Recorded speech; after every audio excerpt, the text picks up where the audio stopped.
So what is it? I'm the Doctor. So what is it? I'm the Doctor. So what is it? I'm the Doctor. Only joking. I'm the Doctor. So what is it? I'm the Doctor. So what is it? I'm the Doctor. Only joking. I'm the Doctor. So what is it? Small off-duty Czechoslovakian traffic warden. So what is it? I'm the Doctor. Only joking. I'm the Doctor. So what is it? I'm the Doctor.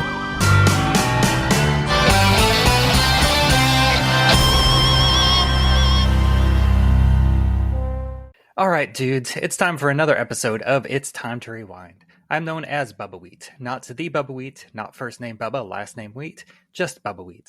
This season is Red Who, where I'm covering British sci-fi like Red Dwarf and Doctor Who, and joining me 3 million years in the future via the TARDIS is my guest Aleister Sharkwater. How are you doing today? Doing well. I'm mainly known for horror content, so being able to come in on such a creepy episode is my honor. Yeah, and I remember hearing about this whenever it first came out as, being a pretty good episode. And, speaking of the episode we are talking about, the Giggle, which was the third special of the newest Doctor Who, featuring the 14th and 15th Doctors, David Tennant and Ncuti Gatwa, and it originally aired on December 9th, 2023. But before we, jump into the episode itself, like, what do you think about the, your thoughts on the newest series and how they've kind of, even though there wasn't really a significant gap between Jodie Whittaker and, David Tennant's return, like, what do you think of this kind of rebranding as like a reboot and a new series, even though it's, it doesn't really feel that much like a reboot. I mean, I didn't watch the first special, so I don't know how much of a reboot it felt in that one, because this is the third one, and it feels like it's kind of already established into what they're going for, and it's, it is kind of setting up it. This is like the end of the transition period, I guess. But what's your thoughts on this whole Disney / reboot / season 1 of Doctor Who? Well, in terms of the showrunner, it went back to Russell T. Davis, and I got the initials right, Russell T. Yeah, but I completely understand, like, hey, he's back.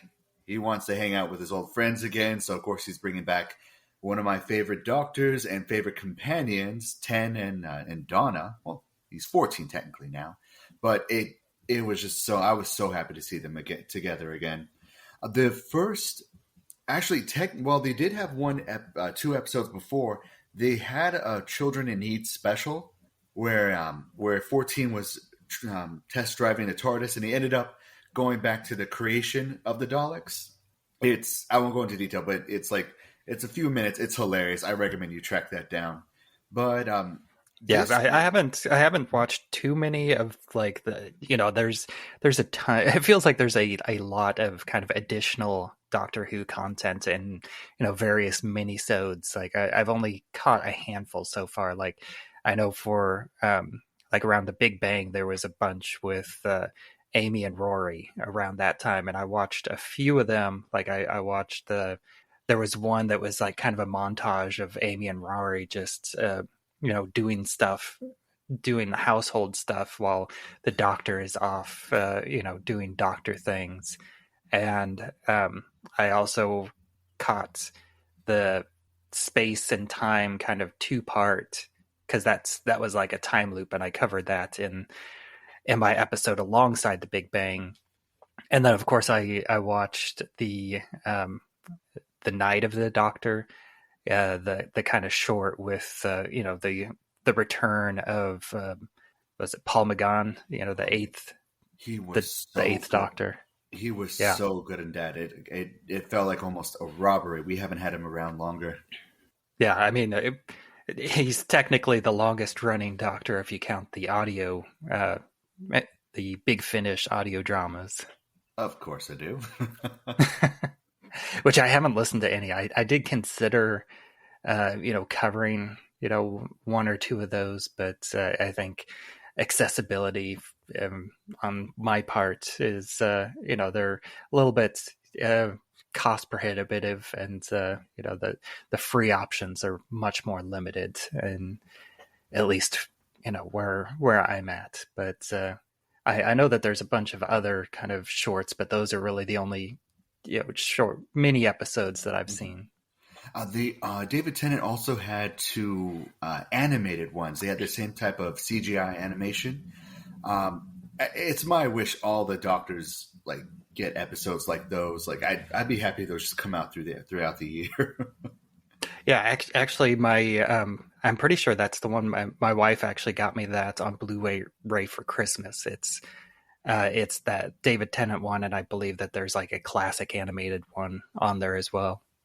I've heard they've remade about the remix, the older lost episodes redone as animated. I've never tracked them down, but oh man, we are several of them are streaming on Tubi in the U.S. here. Ooh, I'm telling you, as Doctor Who fans, we are never starved for content. All right, so and then so what do you think overall of the series so far? Because as of recording, we're I think already almost done with the second season.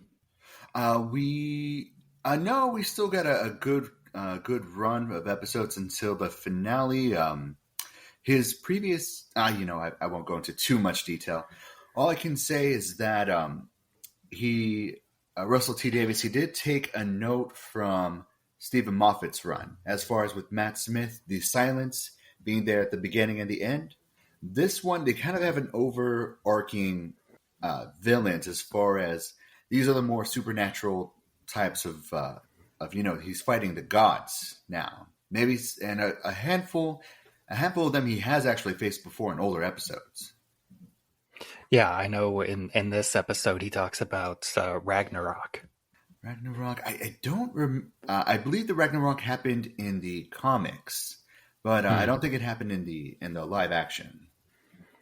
Yeah, I know that was just kind of referenced. I don't remember if it was something the Toymaker brought up, or it was something that's whenever the Doctor and Donna were talking to each other. I believe 15 brought it up. Oh, right. Yeah. By the way, well, spoiler, he's been doing incredible.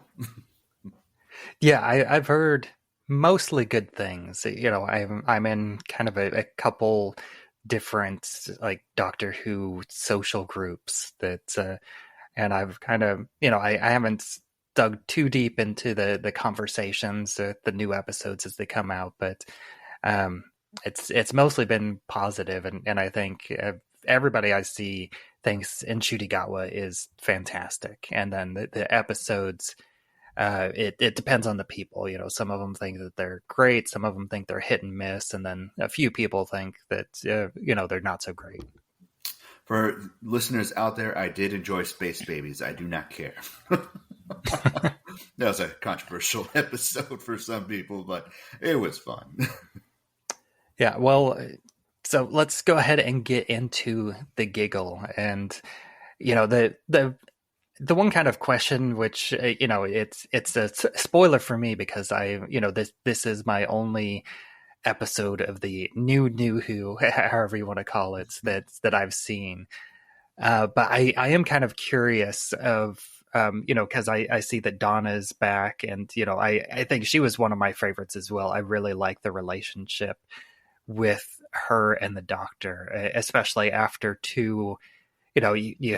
you start with the romantic relationship with the Doctor and Rose, and then you have the unrequited relationship with Martha and the Doctor, and then you have a absolutely 100% platonic relationship with Donna and the Doctor. And I thought that was the right decision in that point in the series.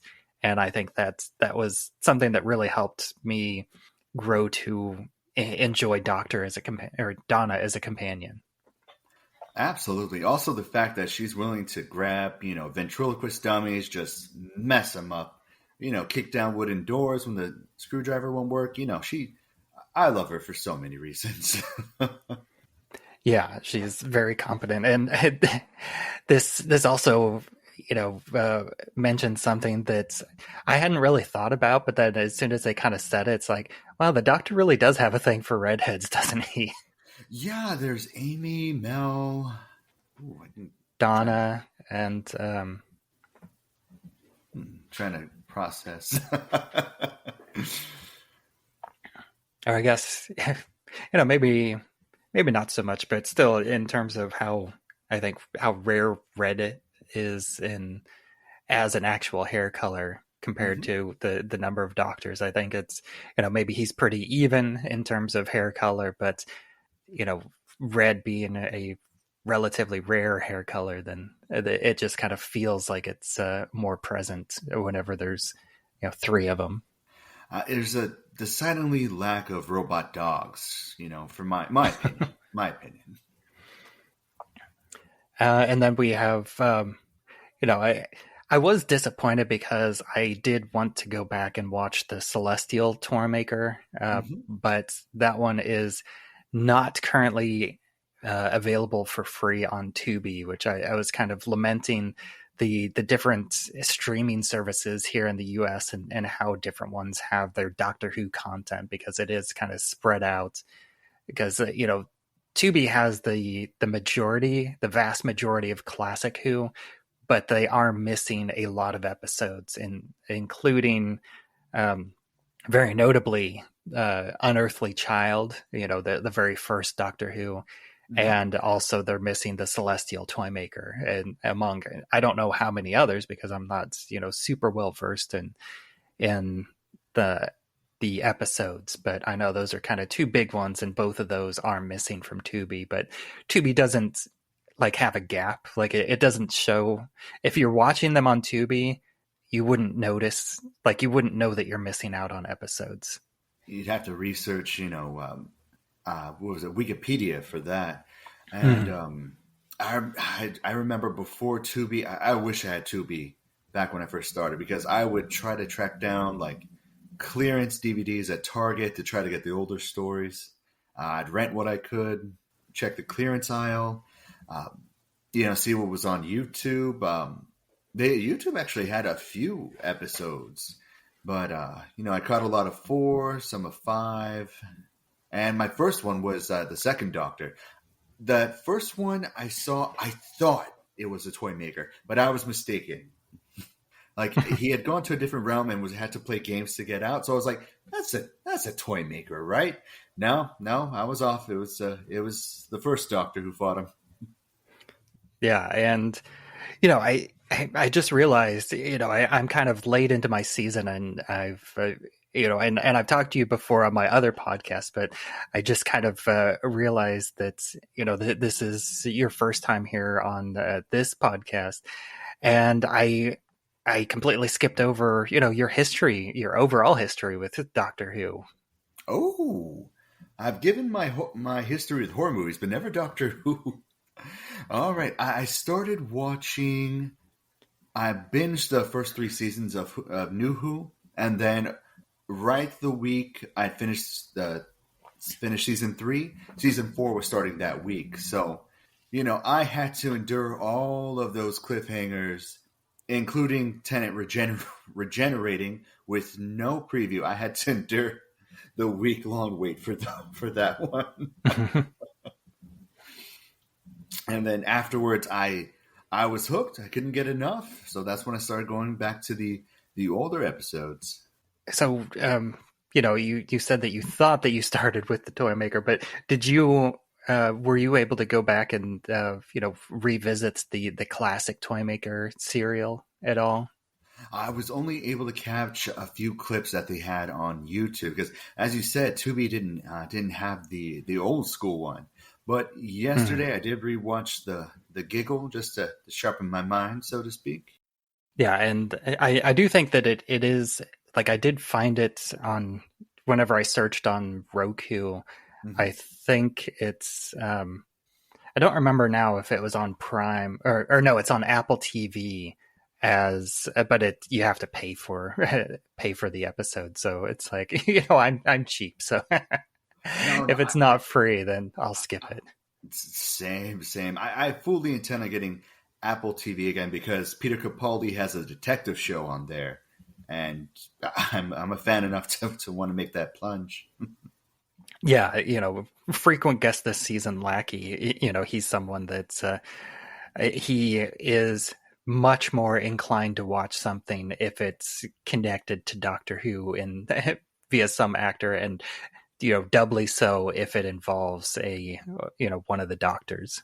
No, absolutely. I've seen like a whole bunch of stuff with Karen Gillan and Arthur Darvill simply because they were on a show I loved. So and they were good. I want to see what they got. Yeah. So this, this episode, we get a lot of, what is his name? I should know it. Neil Patrick Harris, of course, as the legend.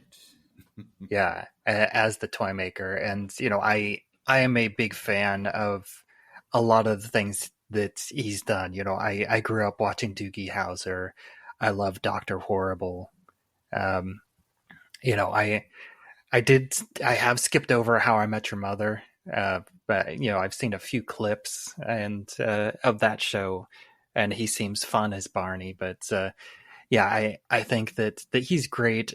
I'm not 100% sold on at least like his weird German thing that he's doing, like the clearly fake German. Oh, he dropped that right away during the diorama of spoilers, I call it. Yeah, I think that was kind of, I think his best moments were him in unit headquarters, definitely, and also I thought that his diorama was great, and like once the Doctor and Donna came into his realm, that's whenever I feel like he really grew into his character. And I always love an omnipotent mischief character. I loved Q. I love the idea of Mr. Mixes Pitlick, from DC and Batman, and just I can't think of I know that there's a bunch of others, like the trickster in Supernatural. He's a fantastic character. I've seen a couple of those episodes with him, but I just always love these, and it just to have this basically omnipotent character, but they're followed by a set of rules, and they stick to those specific rules that you just have to happen to know them and know how to play off of them. And I love how he acts and how he's just, he's bound to the rules of the game. I always say like the best, any type of superhero or supernatural creature, the more powerful they are, the more easy access to their weakness you should have. Mm-hmm. And I did like the beginning with the ventriloquist's puppets. Stokey Bill. Yeah, and how he sets up the family of ventriloquists. It's like, oh, don't you want to buy you're breaking up the family. When I was watching, my wife had noticed he made a slight racist jab towards the guy buying it, and my wife said, whoa, a killer psychopath I'm okay with. Racist? Nuh-uh. And then that kind of goes into the first television broadcast, and that was a great mix of like wonder but also creepiness whenever the head started catching on fire and the mouth opening too, and you hear that giggle. Yeah, that was so great. And then they jump ahead to 2023, and we get the chaos, which kind of reminded me a little bit of like the first Kingsman movie. Oh, that's right. I also got what was it? No, sorry, I lost my thought there. but the episode before the Doctor and Donna were at the edge of the universe, and that's when he had mentioned, throwing sand or playing a bit of superstition, and he thinks that's what brought the toy maker from his other realm. Yeah, and the fact that this is that this is David Tennant, and I loved seeing him back. I thought that he was a great Doctor. I'm still relatively fresh going through his run, even though it's been a few months now since I finished it. But I thought he was great, and I liked his return in the Day of the Doctor. He was phenomenal in that. Mm-hmm. Now I had to take the trip the long way around, so it's been a full 10 years since the 50th anniversary for me since I've seen him. Yeah, and he's definitely older, and he still kind of feels like the same character, even though I don't know a ton, but I do know that they kind of made a point to, besides the fact that he gets his own number, but this isn't just the 10th Doctor coming back. This is the 14th Doctor with the same face as the 10th Doctor. He does like to keep the classics, and I did think that was a bit of a shout out towards the 50th with the curator mentioning that. Mm-hmm. Yeah, and that one was a nice surprise for me as well, because I wasn't, whenever the curator popped up and I did recognize Tom Baker, it's like, oh, I recognize him. Oh, that voice is iconic. And I am curious, because they don't have a ton of discussions, but Donna being back, I am kind of curious, even though I'm still a ways away from getting back around to it on my current watch. But like how she came back, because it seems like, because whenever he left her, he completely removed all the memories of him and her journeys. But it seems like she has those memories back now. Yes, they do explain that very well. Do you want me to give you a quick summary? Yeah, sure. Okay, well, they said she has all the energy within her because she took the energy of a Time Lord, and that all. Yeah, she was Dr. Donna. Yes. But as you saw in this episode, she did have a child. So the energy she had, it got cut in half. It went to part of it went to her child. So when she got the memories back, it didn't kill her. And eventually the Doctor was able to use the TARDIS to take all the energy away. So Donna's back with all of her memories, no explosion or any bad stuff. Nice. Yeah, I like that. I think that works pretty well. And yeah, I was definitely glad to see Donna back, and, Catherine Tate. We already talked about how fantastic she is. Yeah, and then kind of skipping ahead to the bi-generation, like what did you think about the, how this bi-generation is treated? At first I was like, man, David Tennant just does not want to go. His first regeneration, it started, and then, it's not starting. Are they delaying? And then you notice it's starting slowly, so he says his goodbye. So I was like, I've seen a lot of regeneration episodes. He's really milking this for all the time he can. And then with this one, it's like, he's not even regenerating. He's not even. Well, and yeah, and he even has the moment where he kind of, he starts the regeneration energy process, and then he forces it into his hand or whatever, and kind of comes back. And then in the Matt Smith era, he has a line saying that that counted as one of his 12 regenerations. It did. Like, I didn't even notice. And then they had brought up the War Doctor. So with Matt Smith, I always thought he had at least another regeneration or two, but no. Name of the Doctor, it turns out that was the last one. That was a surprising to me. Mm-hmm. Yeah, and then they do their narrative backbending in order to write themselves out of a corner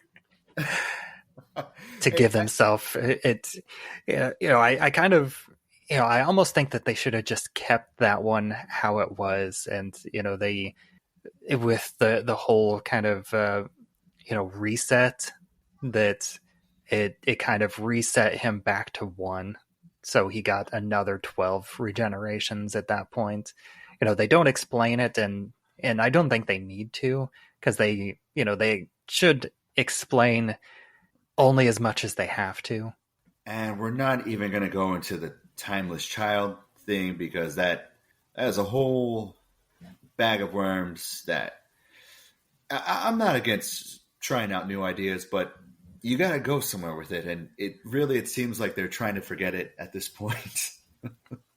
Yeah. And now they introduce yet another new version of regeneration, where it's this bi-regeneration, where and again, like, I think it fits because it was something kind of instigated by the toy maker, with the laser blast through the chest, and then he's like literally gets pulled apart by 2 different people, which is a very silly premise. But I think because it's the toy maker, and because of the tone of this episode, that it narratively works for that moment where he's just like, just pull on one side, and then they're kind of halfway apart. And then also the fact that, Ncuti is wearing like the shirt and the shoes and no pants, and David Tennant has the rest of the outfits and no shoes. Yeah, so does that mean he's going commando? We'll never know. There is a fun fact I had found out after the episode came out. Do you remember the house they were all having dinner at the end? Yeah. The Doctor, but that's the Doctor's house. Apparently, the whole time he's been with UNIT, he's had his paychecks pretty much stacked on top of each other. He never knew that he could collect it. Yeah, I do remember hearing. I think they kind of make a joke. I want to say somewhere in the Matt Smith era, maybe, or maybe I just read about it. Where I feel like I remember he's like, I get paid, or I'm getting paid, or maybe it was like one of his 2 appearances in the Sarah Jane Adventures. Like maybe it was Matt Smith in his Sarah Jane Adventures appearance. I remember the show. Have you ever seen Will and Grace? Yeah. I remember when Karen cashed all her checks, and I kept thinking of Kate saying, like, listen to me, we had a deal. You show up with no dress code whenever you want, and in return, you don't cash your checks. Yeah, although, one thing that's I think tends to get forgotten in things like that is most checks actually have expiration dates. Like they're only good for, I think, 2 years or something like that. I don't know, man. This is like Black Ops government money. I got to imagine, with compound interest and stuff, it's going to be a pretty penny. Yeah. I mean, I also loved, kind of jumping ahead to the end, which we're already doing. This episode, I think, this is kind of a sillier episode, and I don't think it needs to be kind of gone through beat by beat. But I loved Donna's negotiation at the end. Whenever she gets offered the job at UNIT, and she's like, "How much does it pay? $60,000 a year, 120 plus 5 weeks vacation. Done." Man, great negotiator, and I just I adore Kate. She actually just showed up in last week's episode, and one of my favorite reoccurring characters. Yeah, she's someone that's, I like her, and I was kind of surprised because I think she only had, like, at least according to IMDb, only like maybe 2 appearances on New Who, and maybe a couple more, but very few and far between. And it was kind of nice to see her again. Although Mel is one of the companions, because I'm not, I've only kind of dipped my toes into the classic Who. So Mel was a companion that I have not seen. I didn't see any of her episodes, so I was kind of not familiar with her as a character. Yeah, it was in the gap between the series when I started watching. So I do know a bit because there was a fan comic that had a lot of doctors together, and she was there. But other than that, that's where my knowledge ends. Yeah, and then I think the other big thing is that, like, not only has David Tennant like regenerated into himself twice at this point, because he had the the failed regeneration that I talked about, where which counted as a regeneration, and then he regenerated back into himself here to become the 14th Doctor. But he has gotten 2 happy endings where all the other doctors, they just die, but he has managed to have 2 separate lives with 2 of the best companions. Whenever he whenever he does finally regenerate, like or that the aftermath of that with Donna, he also kind of split into 3 beings, wasn't it? He is the Doctor, there is the human Doctor, and then there was Dr. Donna.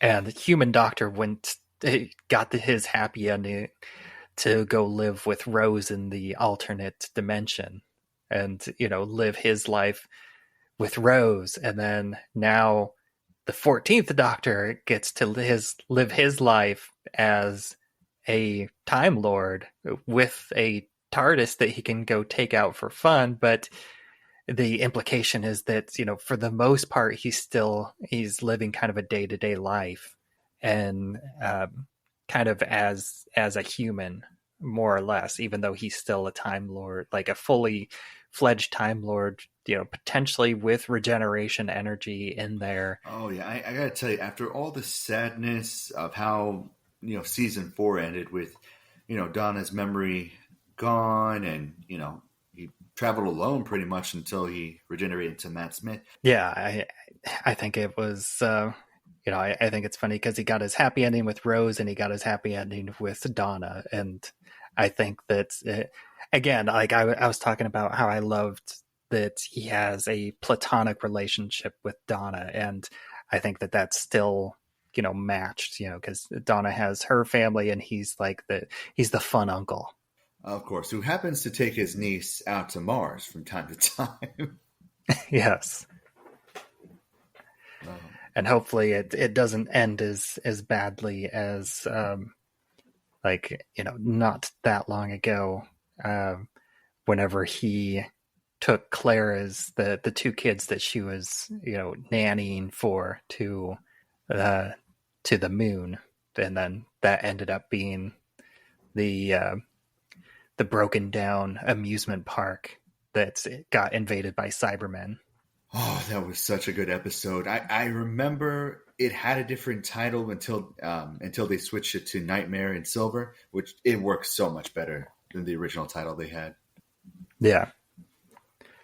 And then, we haven't talked too much about Ncuti Gatwa yet, which, I feel like he doesn't,